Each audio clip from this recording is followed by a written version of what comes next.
typical superhero who's super attractive. They made him bald but only gave him hair that wraps around the side, and they gave him a man bun as well. What the hell is even that? I really like his one giant fist, or right hand of doom, and his gigantic revolver or gun that he wields in his left hand, which Guillermo del Toro's film dubbed the Good Samaritan. He's got this like huge jaw and a severe underbite. He's almost always smoking a cigar or a cigarette. He hardly ever wears an undershirt, but he always wears his trench coat. Gotta make sure to show off those red pecs and six-pack. He's kind of got this awkward looking body. He's got this super long torso, but he also doesn't really struggle to get women. It's kind of strange how women just fall for this guy. There's an entire story about how a woman falls for him. Maybe because he's not like a stereotypical man, you know? Women are scared of men. They would rather choose the bear, or in this case, the Hellboy.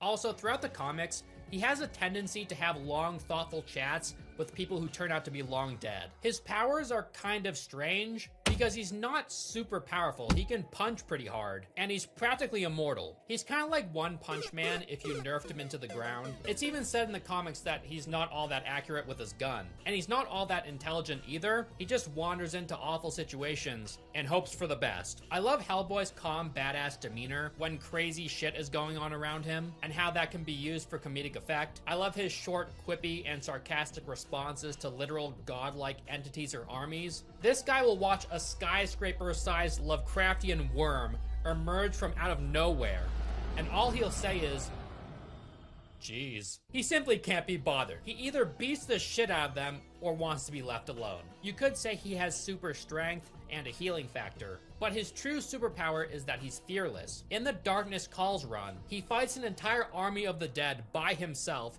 with full confidence he'll win. Remember how he said he wasn't all that intelligent? He fights Lovecraftian entities and just hopes for the best. And even when he gets his ass kicked, which happens often, he doesn't pout, he takes it on the chin and gets annoyed when the bad guy goes on a long tangent about whatever bullshit he couldn't care less about.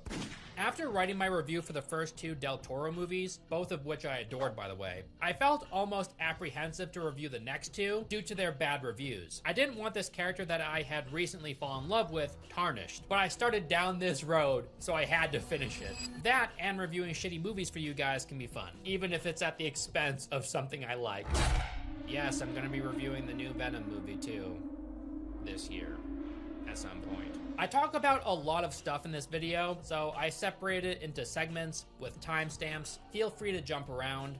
Hellboy was created by a man named Mike Mignola. After Marvel and DC, the largest extended comic book universe is the Mignolaverse. Mignola. Mignolaverse. Mignola.